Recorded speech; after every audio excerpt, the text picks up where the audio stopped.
This is me, Punesh Kumar Timre, and in today's class of decision analysis of algorithms, we have to go for the topic an activity selection problem. So first of all, what exactly activity selection problem is? The activity selection problem is a problem of scheduling a resource among several competing activities. So here we have set capital S, which is of several competing activities, and activities are from A1, A2, A3 up to AN.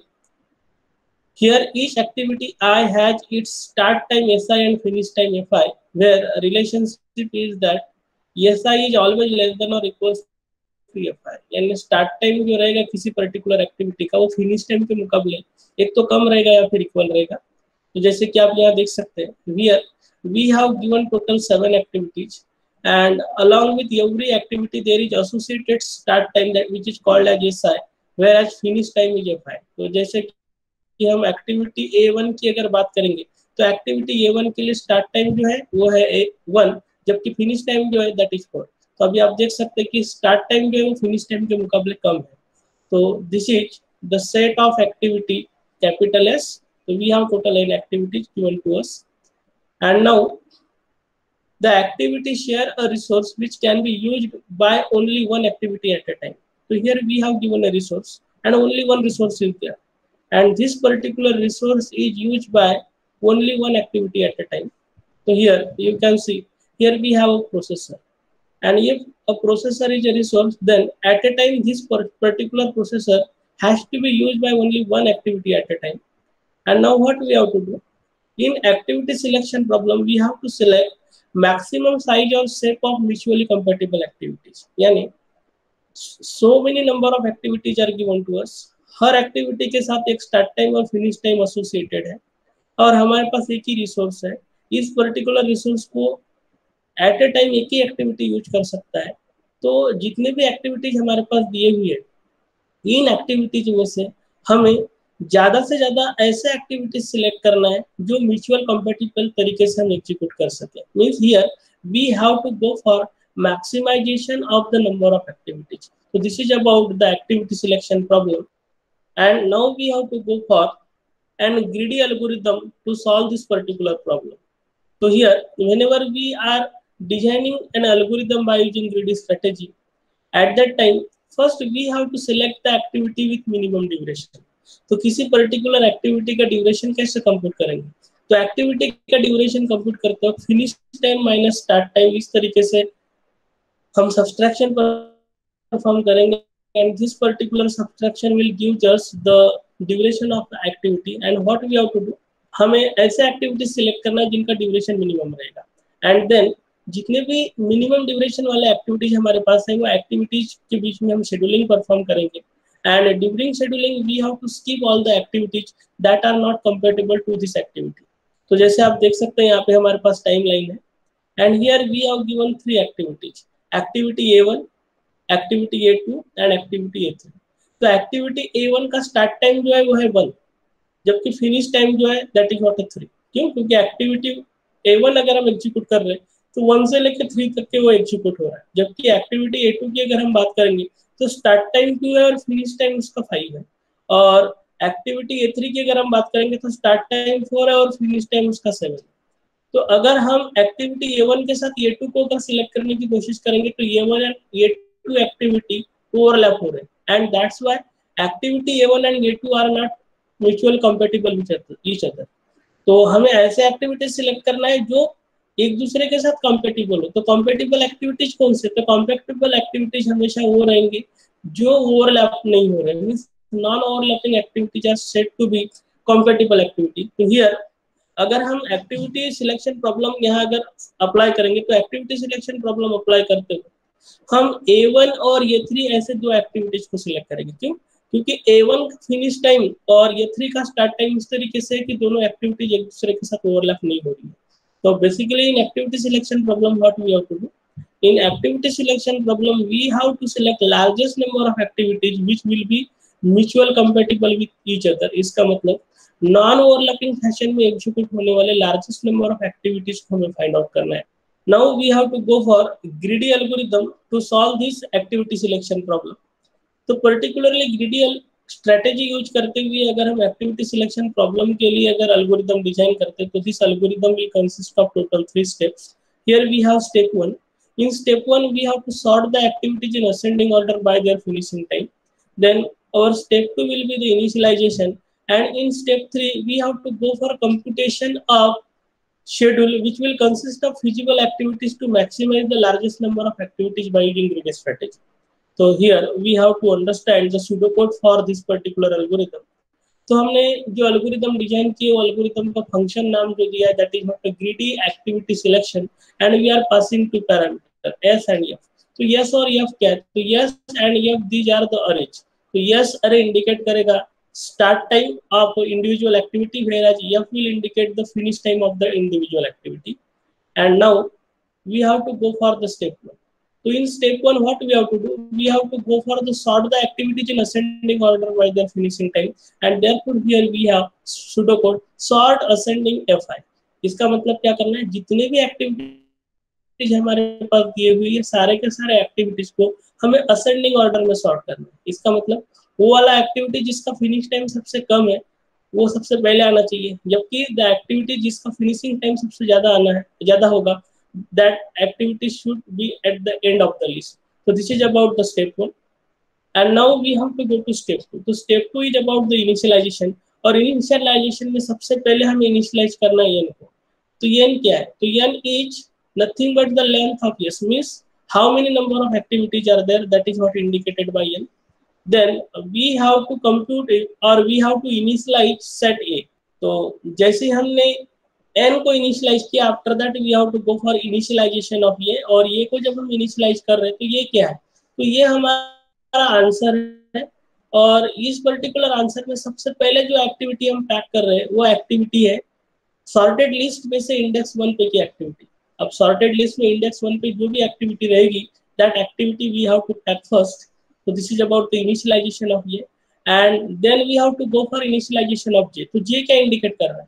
तो J indicate कर रहा है कि recently हमने किस particular activity को pack किया है. तो here we have packed the activity which was at index 1 at the sorted list, and that's why we have to initialize J by 1. तो आगे चल के जब हम एक न्यूमेरिकल सॉल्व करेंगे वहाँ पे ये सारी चीजें क्लियर होगी. तो this is about the step number 2. तो स्टेप नंबर 2 में हमने 3 चीजों को इनिशियलाइज किया. पहला n, how many number of activities are there. Second a, in sorted list में से फर्स्ट इंडेक्स पे की एक्टिविटी हमने पैक किया, और जिस एक्टिविटी को हमने पैक करके रखा है उसका इंडेक्स हमने j करके सेट करके रखा है. तो this is about the step number 2, and now we have to go to step 3. तो in step number 3 we have to go for computation of schedule of feasible activities so that number of activities will get maximized by using greedy strategy.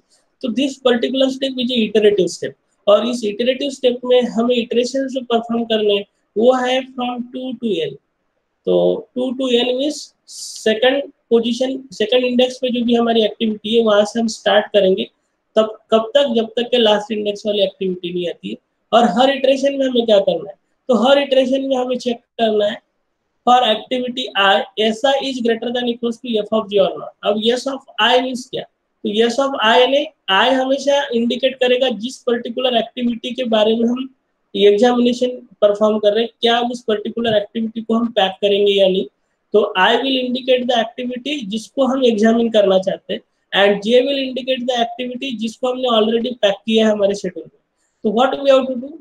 हमेशा हमें ऐसी activity select करना है कि जिस particular activity को हम एग्जामिन कर रहे हैं उसका स्टार्ट टाइम, उस पर्टिकुलर एक्टिविटी जिसको हमने पैक किया उसका फिनिश टाइम के मुकाबले ज्यादा होना चाहिए.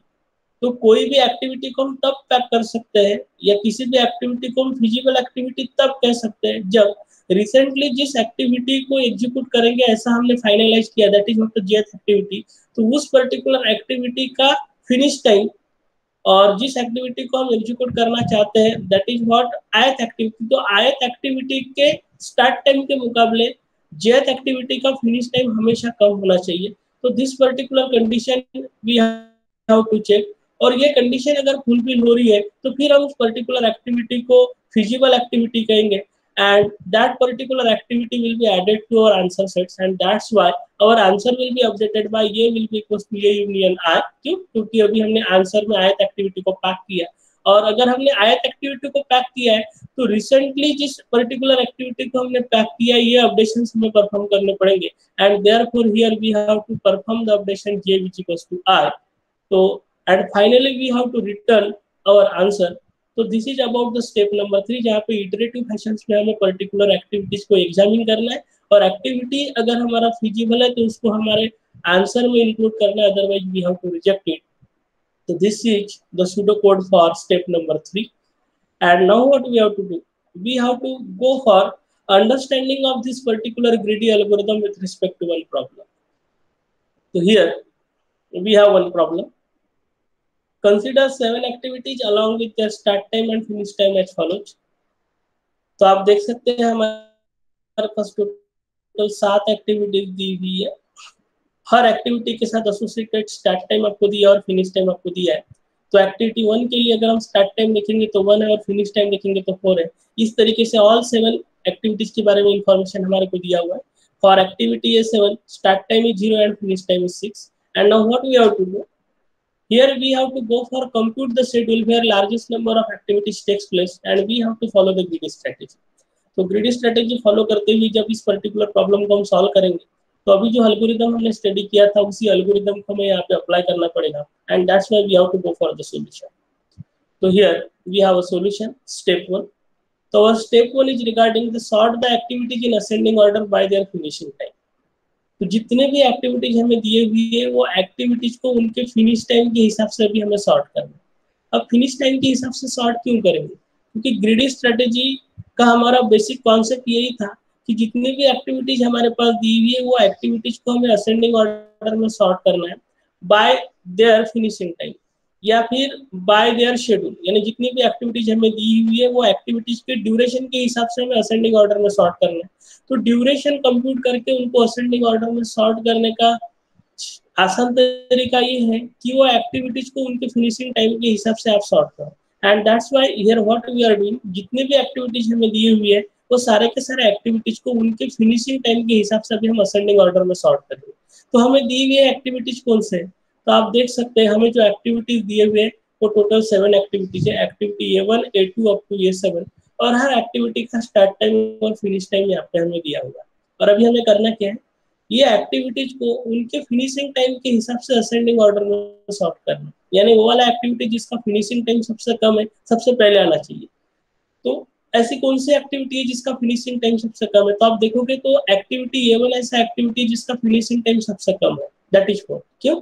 क्योंकि A2 A3 A4 A5 A6 A7 सभी का फिनिशिंग टाइम सबसे ज्यादा है, इसलिए सबसे पहले जो एक्टिविटी आएगा that will be the A1. उसके बाद नेक्स्ट जो एक्टिविटी आएगा that will be the A2. क्यों? क्योंकि इसका फिनिशिंग टाइम 5 है. देन एक्टिविटी जो आएगा that will be the A7. Then जो आएगा that will be the A6. तो इसके लिए आपको सॉर्टिंग एल्गोरिथम अप्लाई करना पड़ेगा and after applying suitable sorting algorithm इस पर्टिकुलर डेटा को अगर हम सॉर्ट करेंगे तो हमारा sorted output by ascending order according to their finishing time कुछ इस तरीके से दिखेगा. तो therefore here we have at the start at index position 1 हमारा एक्टिविटी A1 है, जबकि एट इंडेक्स 7 यानी सबसे लास्ट में हमारा एक्टिविटी A3 है. क्यों? क्योंकि A1 का फिनिशिंग टाइम सबसे कम है जबकि A3 का फिनिशिंग टाइम सबसे ज्यादा है. तो आप देख सकते हैं लास्ट वाले रो में आप देखोगे तो आपको सारा का सारा डेटा असेंडिंग ऑर्डर में दिखेगा 4 5 6 7 8 9 10. So in this way we have performed step 1 where we have sorted all the activities in ascending order by their finishing time. And now we have to go to step 2. So here we have step 2. So step 2 is regarding the initialization. अब initialization जब हमें perform करना था 3 चीजों का initialization perform करना था. पहला initialization जो है that is regarding the n. तो what is n? तो n is length of s. Length of s means जितनी भी एक्टिविटी आपको दिए हुए है उनका काउंट. तो how many activities you are given? तो आप देख सकते हैं हमें टोटल एक्टिविटीज जो दी है वो है 7 and that's why here n will be equal to 7. This will be the initialization of n. After that next initialization जो हमें परफॉर्म करना है that will be a. अब a is equals to 1. इसका मतलब क्या है? ये हमारा शेड्यूल है जिसमें हमें वो वाला एक्टिविटी जिनको हमने फाइनलाइज किया उनको ऐड करना है. तो according to the greedy strategy इसका इनिशियलाइजेशन ऐसा रहेगा कि आपके सॉर्टेड लिस्ट में जो भी इंडेक्स पोजीशन 1 पे एक्टिविटी रहेगा उसको सबसे पहले आपको फाइनलाइज करना है and that's why sorted list जो है वो हमारा इस तरीके से।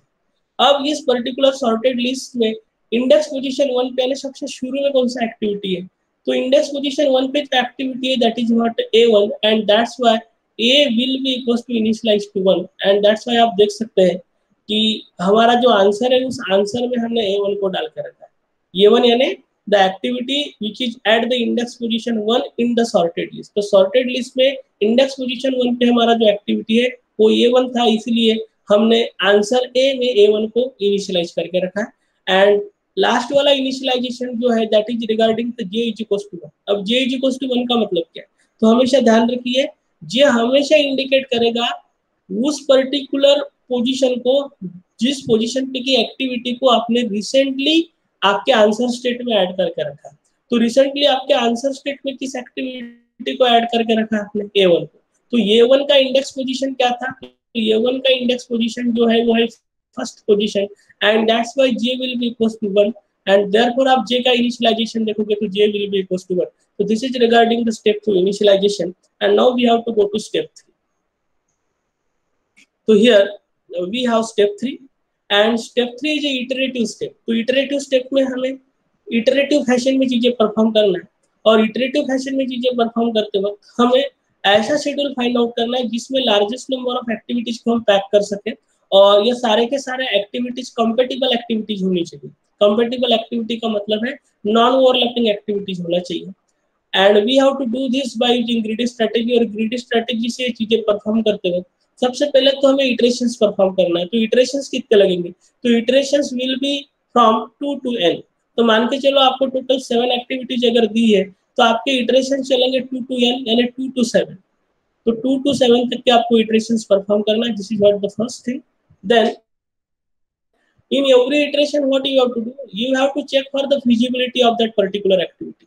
तो I यानी क्या, I यानी आयत एक्टिविटी जिसके बारे में आप सोच रहे हैं कि उसको आप शेड्यूल में ऐड करेंगे यानी, और J का मतलब क्या है, J का मतलब है वो वाले एक्टिविटी जिसको आपने ऑलरेडी ऐड किया। तो ऑलरेडी जिस एक्टिविटी को ऐड किया उसके फ्रीज टाइम के मुकाबले करंटली जिस एक्टिविटी को ऐड करना या नहीं अगर आप ये सोच रहे हैं उसका स्टार्ट टाइम हमेशा ज्यादा होना चाहिए, यानी SI should be greater than equals to FJ। This particular condition is for checking of whether the activity is feasible or not। तो SI is greater than equals to F of J, ये condition अगर fulfil अगर हो रही है तो हम कहेंगे कि हमारी एक्टिविटी फिजिबल है, और अगर एक्टिविटी फिजिबल है तो फिर हमारा आंसर हमको अपडेट करना है एंड दैट्स व्हाई उसको शेड्यूल में हमें ऐड करना पड़ेगा। तो ये विल बी इक्वल्स टू ये यूनियन I एंड आपको J भी अपडेट करना पड़ेगा तो J will be equals to I। तो इस तरीके से हमें टोटल 2 से लेके n तक के इटरेशंस परफॉर्म करना है और हर इटरेशन में एक्टिविटी की फिजिबिलिटी चेक करना है। एक्टिविटी अगर फिजिबल है तो उसको इंक्लूड करना है और इंक्लूड करने के हिसाब से हमारा J पॉइंटर हमें अपडेट करना है। तो this is what the step 3 iterative step. और अभी ये इटरेटिव स्टेप के सारे इटरेशंस हम वन बाय वन स्टडी करेंगे। तो here we have iteration 1 and this iteration 1 will be for I is equals to 2।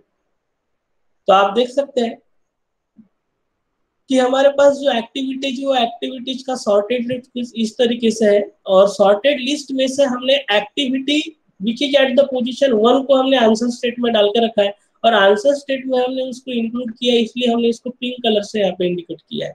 तो जिस एक्टिविटी को हमने हमारे शेड्यूल में ऐड किया है that is what indicated by this pink colour and whereas जितनी एक्टिविटीज अभी ब्लू कलर में है वो वाले एक्टिविटीज है जिनके बारे में हमें एग्जामिनेशन परफॉर्म करना है। तो जब हम इटरेशन 1 के लिए जाएंगे तो इटरेशन 1 के लिए जाते वक्त हमें ये सारे के सारे स्टेप्स एग्जीक्यूट करना है और सारे के सारे स्टेप्स एग्जीक्यूट करते हो सबसे पहले इनिशियलाइज वैल्यू है हमारा ये इज इक्वल्स टू A1। इसका मतलब हमने एक्टिविटी A1 को ऑलरेडी ऐड किया है हमारे शेड्यूल में। Then J is equals to 1 यानी इंडेक्स पोजीशन 1 पे का एक्टिविटी हमारे आंसर स्टेट में गया हुआ है, इसलिए हमने J को इनिशियलाइज करके रखा है 1 के साथ। And now current iteration is for I is equals to 2, therefore here we have I is equals to 2। तो I is equals to 2 यानी वो वाली एक्टिविटी जिसको सिलेक्ट करने का यानी जिसको इंक्लूड करने का यानी इस चीज के बारे में हमें एग्जामिनेशन परफॉर्म करना है। तो that is what activity which is at position 2। तो एट पोजीशन 2 एक्टिविटी कौन सा है, एक्टिविटी A2। तो here we have to perform whether activity A2 is feasible or not, और activity A2 अगर feasible होगा तो हमें include करना है, otherwise उसे हमें reject करना है। तो feasibility अगर check करना है तो feasibility check करने वाला condition कौन सा है? SI is greater than equals to FJ or not, इसलिए हमें SI find out करना है। तो SI यानी क्या होगा? S2। तो आप देख सकते हैं here we have SI, SI यानी सेकंड पोजीशन पे जो एक्टिविटी है उसका स्टार्ट टाइम। तो सेकंड पोजीशन पे जो एक्टिविटी है उसका स्टार्ट टाइम कितना है? 3। That's why here we have SI is equal to 3। Then next is FJ। F of J का मतलब ऐसी एक्टिविटी जिसको आपने रिसेंटली शेड्यूल में ऐड किया है। रिसेंटली शेड्यूल में ऐड किया हुआ एक्टिविटी कौन सा? A1। That's why J is equal to 1। तो jth एक्टिविटी जो है वो jth एक्टिविटी का फिनिशिंग टाइम, यानी पिंक कलर से जो हमने एक्टिविटी इंडिकेट किया है उसका फिनिशिंग टाइम। तो फिनिशिंग टाइम कितना है उसका? 4। That's why here f of J is equals to 4, and now what we have to do? We have to check whether SI is greater than equals to FJ or not. So this is what the condition, SI is greater than equals to FJ or not. तो इस particular condition को हमें यहाँ पे check करना है। ये condition अगर ट्रू है तो हम ये कहेंगे कि ये पर्टिकुलर एक्टिविटी फिजिबल है, और फिजिबल अगर होगा तो उसको हम ऐड करेंगे, अदरवाइज हम रिजेक्ट करेंगे। तो आप देखो SI is greater than equals to FJ, यानी 3 is greater than equals to 4। Condition true है या फॉल्स है? तो यहाँ आप देख सकते हैं ये कंडीशन फॉल्स है, और ये कंडीशन अगर फॉल्स है इसका मतलब ये वाला एक्टिविटी आपका फिजिबल नहीं है, और फिजिबल एक्टिविटी नहीं है इसका मतलब ओवरलैपिंग एक्टिविटी है। तो आप समझ सकते हैं एक्टिविटी A1 जो है ये 1 से लेकर 4 तक चलने वाला है, जबकि एक्टिविटी A2 जो है ये 3 से लेकर 5 तक चलेगा। एक्टिविटी A2 को हम तब इंक्लूड कर सकते थे जब A1 फिनिश हुआ होता, लेकिन A1 फिनिश कब होगा? 4 पे, जबकि A2 स्टार्ट कब हो रहा है? 3 पे। तो ये एक्टिविटी फिनिश होने के पहले ही दूसरे एक्टिविटी को हम इंक्लूड कर सकते हैं क्या? नहीं। And that's why A2 activity जो आप देखोगे ये A2 एक्टिविटी ओवरलैपिंग एक्टिविटी आ रहा है, और ओवरलैपिंग एक्टिविटी आने की वजह से A2 को आपको क्या करना पड़ेगा? रिजेक्ट करना पड़ेगा। एंड देयरफॉर आप देख सकते हैं here we have to reject this activity, और एक्टिविटी अगर रिजेक्ट किया है तो रिजेक्ट एक्टिविटी करने की वजह से हमने यहाँ पे क्रॉस परफॉर्म करके रखा है। This is about the iteration 1 for I is equals to 2, and now we have to go for next iteration, that is iteration 2 for I is equals to 3. तो here we have iteration 2। तो iteration 2 में सबसे पहले initialisation फिर से हम देखेंगे। तो इनिशियलाइजेशन में अगर आप देखोगे तो ऑलरेडी हमने एक्टिविटी A1 को इंक्लूड करके रखा है, और एक्टिविटी A1 का इंडेक्स जो है 1 है, इसलिए हमने J is equals to 1 set करके रखा है।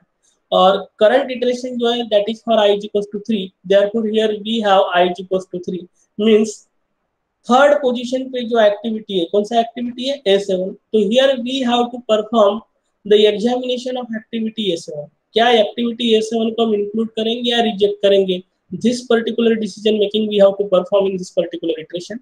तो उसके लिए हमें कैलकुलेट करना पड़ेगा SI। तो SI का मतलब है जो थर्ड पोजीशन पे एक्टिविटी है उसका स्टार्ट टाइम। तो थर्ड पोजीशन पे कौन सा एक्टिविटी है? A7। तो A7 का स्टार्ट टाइम कितना है? 0। therefore you are getting here 0, and then we have to compute one more value, that is f of J, in order to check the feasibility। तो f of J का मतलब recently आपके index में जो answer में जो activity है वो कौन सी एक्टिविटी है? A1।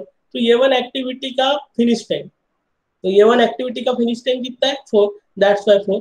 And now we have to check the feasibility. Feasibility check करते हो SI is greater than equals to FJ, इस पर्टिकुलर कंडीशन को हमें चेक करना है। तो ये कंडीशन अभी हम चेक करेंगे whether 0 is greater than equals to 4। तो once again this particular condition is false, और फॉल्स है इसका मतलब ऐसा है कि एक्टिविटी A1 और एक्टिविटी A7 दोनों के दोनों एक्टिविटी ओवरलैपिंग एक्टिविटी है, और ओवरलैपिंग एक्टिविटी होने की वजह से इस पर्टिकुलर एक्टिविटी को हम फिजिबल एक्टिविटी नहीं कह सकते, and that's why we have to reject this particular activity. और अगर हम रिजेक्ट करेंगे तो इसके लिए हमने यहाँ पे क्रॉस परफॉर्म किया। तो this was about iteration 2 for I is equals to 3, and now we have to go to next iteration। तो here we have iteration 3 for I is equals to 4। तो अभी आप देख सकते हैं यहाँ पे कि इनिशियलाइजेशन परफॉर्म करते वक्त हमारे आंसर में एक्टिविटी A1 को हमने पैक करके रखा हुआ है, एंड अकॉर्डिंगली हमारा J जो है वो J रहेगा 1 पे, और करंट इटरेशन जो है वो I is equals to 4 के लिए, इसलिए I की वैल्यू है 4। And here I is equals to 4 पे कौन सी एक्टिविटी है? एक्टिविटी है A4, and therefore here we have to perform the examination of activity A4 in order to whether we can reject it or whether we can select this particular activity, तो इसको हम include करेंगे या exclude करेंगे, ये decision making हमें यहाँ पे परफॉर्म करना है, इसलिए हमें कैलकुलेट करना पड़ेगा SI। तो SI जो रहेगा वो रहेगा A4 का स्टार्ट टाइम दैट इज 5 और f of जो रहेगा f of j will be 4 and here we have to check whether SI is greater than equals to fj or not। तो whether 5 is greater than equals to 4, तो here condition is true। तो यहाँ पे समझ लो कि recently हमने जिस activity को शेड्यूल किया है वो है A1 एक्टिविटी। तो A1 एक्टिविटी कब से कब तक चल रहा है, 1 से लेकर 4 तक की, जबकि अभी जिस एक्टिविटी की एग्जामिनेशन हम परफॉर्म कर रहे हैं वो एक्टिविटी कौन सा है, A4। तो A4 एक्टिविटी स्टार्ट कब हो रहा है, 5 पे।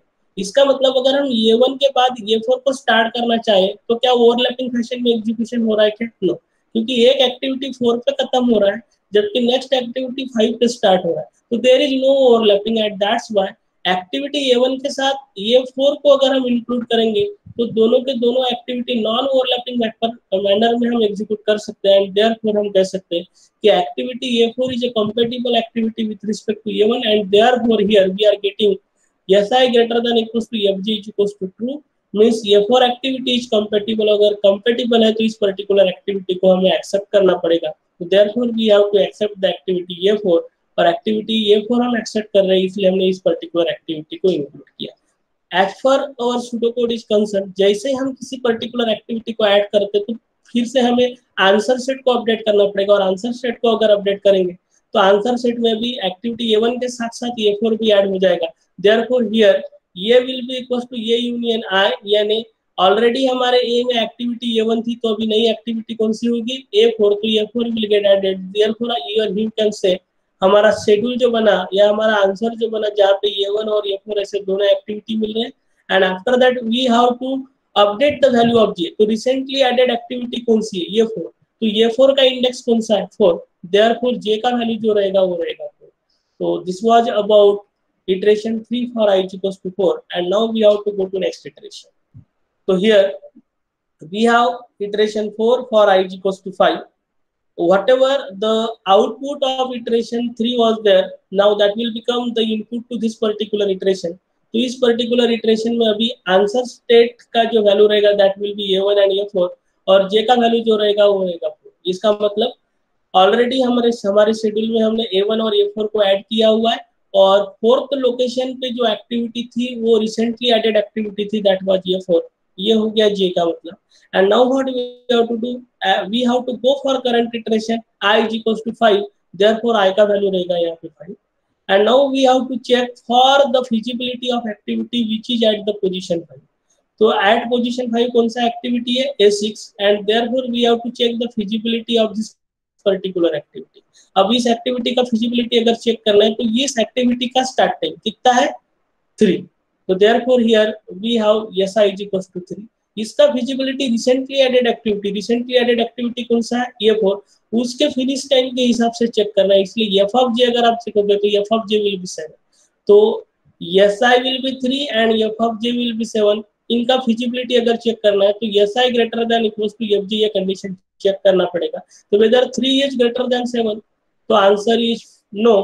That's why here we can say that A6 is not feasible to A4 and therefore we have to reject this particular activity। क्यों? क्योंकि रिसेंटली एडेड एक्टिविटी जो था वो था A4 और A4 कब से कब तक चलेगा, A4 एक्टिविटी 5 to 7 चलने वाला है। तो 7 या 7 के बाद जो एक्टिविटी स्टार्ट होगा वही फिजिबल एक्टिविटी कहलाया जाएगा। A6 एक्टिविटी स्टार्ट कब हो रहा है, 3, यानी 7 के पहले आ रहा है, इसलिए ओवरलैपिंग रहेगा और ओवरलैपिंग होने की वजह से हमें A6 एक्टिविटी को क्या करना पड़ेगा, रिजेक्ट करना पड़ेगा। तो therefore here we have to go for the rejection of A6 activity. This was about iteration 4 and now we have to go to next iteration. तो हियर वी हैव इटरेशन 5। तो as far as this particular iteration is concern, iteration 4 का output जो रहेगा that will become the input और iteration 4 के बाद जो output था वो इस तरह का था। हमारे आंसर सेट में जो एक्टिविटीज एडेड थे वो थे A1 एंड A4 और रिसेंटली एडेड एक्टिविटी जो था वो A4 है और A4 का इंडेक्स जो था 4, इसलिए J का वैल्यू रहेगा 4। और करंटली हमें जिस एक्टिविटी को चेक करना है वो है at index position 6 and therefore here we have I is equals to 6 and now what we have to do, index position 6 पे जो एक्टिविटी है दैट इज A5। तो here we have to check for the feasibility of activity which is at index 6। तो index 6 पे जो activity जो है that is A5। तो here we have to check for the feasibility of ये5। तो ये 5 का फिजिबिलिटी चेक करके ये 5 का स्टार्ट टाइम हमें चेक करना पड़ेगा। तो ये 5 का स्टार्ट टाइम जो रहेगा वो है S I will be equal to 5। और रिसेंटली एडेड एक्टिविटी जो था वो था हमारा ये4। तो ये4 का फिनिश टाइम जो रहेगा वो रहेगा एफ ऑफ जे। तो here we have F of J. और फिजिबिलिटी अगर हमें चेक करना है तो हमें चेक करना पड़ेगा whether S I is greater than equal to F J और नॉट। तो S I is greater than equal to F J, ये कंडीशन ट्रू आ रहा है फॉल्स आ रहा है। 5 is greater than equal to 7, ये कंडीशन यहाँ पे आ रहा है फॉल्स। इसका मतलब activity A5 and activity A4 both are overlapping to each other, and therefore we have to go for rejection of this particular activity. So here we will reject the activity A5. So this was about iteration 5, and now we have to go to our iteration 6, and this will be the last iteration. So here we have iteration 6 for I is equals to 7. तो अभी तक के हमारा जो answer state है वहाँ पे हमने दो एक्टिविटीज एडेड किए हैं, that is A1 and A4। और ये4 रिसेंटली एडेड एक्टिविटी था, तो ये4 का इंडेक्स पोजीशन 4 जो रहेगा that will be the j is equal to 4। And currently we have to check for the activity which is located at 7। तो 7th location पे जो activity जो है दैट इज ये3। तो here we have to check for the feasibility of ये3। तो ये3 एक्टिविटी का स्टार्ट टाइम जो रहेगा दैट विल बिकम SI। तो therefore here SI will be equals to 9 and F of J will be equals to the activity जिसका recently हमने add किया है उसका फिनिश टाइम। तो फिनिश टाइम कितना है 7, therefore F of J will be equals to 7। Now we have to check for the feasibility condition SI greater than equals to FJ। तो 9 is greater than equals to 7, this condition is true। इसका मतलब ये है कि activity ये3 जो है वो ये4 के मुकाबले फिजिबल है, क्योंकि दोनों के दोनों नॉन ओवरलैपिंग मैनर में एग्जीक्यूट हो रहा है। क्योंकि ये 4 एक्टिविटी अगर आप चेक करोगे तो 5 से 7 तक के चल रहा है, जबकि ये 3 एक्टिविटी ये 4 के फिनिश होने के बाद स्टार्ट हो रहा है। therefore ये 4 and ये 3 both the activities can be executed in a non overlapping manner, therefore we have to accept the activity ये 3। and therefore finally अगर हम देखेंगे तो at the end of iteration 6 हमें हमारे आंसर में एक्टिविटी A3 को भी ऐड करना पड़ेगा एंड और answer will looks like A1 A4 A3। और हमें अपडेट करना पड़ेगा J को, J यानी उस पर्टिकुलर एक्टिविटी को रिसेंटली एडेड किया उसका index position that will be the 7, therefore J will be equal to 7। तो this is about the iteration 6। तो स्टेप नंबर 3 को अगर हम ओवरऑल देखेंगे तो ओवरऑल स्टेप नंबर 3 में आप देख सकते हैं कि हमने सबसे पहले एक्टिविटी A1 को ऐड किया यानी इंक्लूड किया है हमारे आंसर स्टेट में। उसके बाद नेक्स्ट इटरेशन में एक्टिविटी A2 को हमने रिजेक्ट किया था। उसके बाद एक्टिविटी A7 को हमने रिजेक्ट किया था। एंड देयरफॉर अगर हम हमारे आंसर स्टेट को देखेंगे तो हमारा answer state as it is दिखेगा, means it will consist of only A1। But if अगर हम जाते हैं इटरेशन 3 के लिए तो इटरेशन 3 में हमने ये 4 एक्टिविटी को इंक्लूड किया था क्योंकि ये फिजिबल था।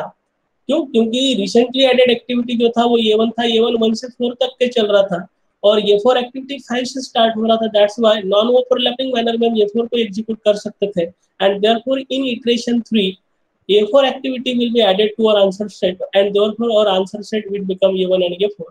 इन नेक्स्ट इटरेशन मींस इटरेशन 4 में अगर हम जाएंगे तो इटरेशन 4 में एक्टिविटी A6 को हमने रिजेक्ट किया था। बाद में इटरेशन नेक्स्ट इटरेशन में हमने एक्टिविटी A5 को रिजेक्ट किया था। एंड लास्ट इटरेशन में अगर हम जाते हैं तो लास्ट इटरेशन में एक्टिविटी A3 हमें नॉन ओवरलैप एक्टिविटी मिला था, दैट्स व्हाई हमने एक्टिविटी A3 को इंक्लूड किया था।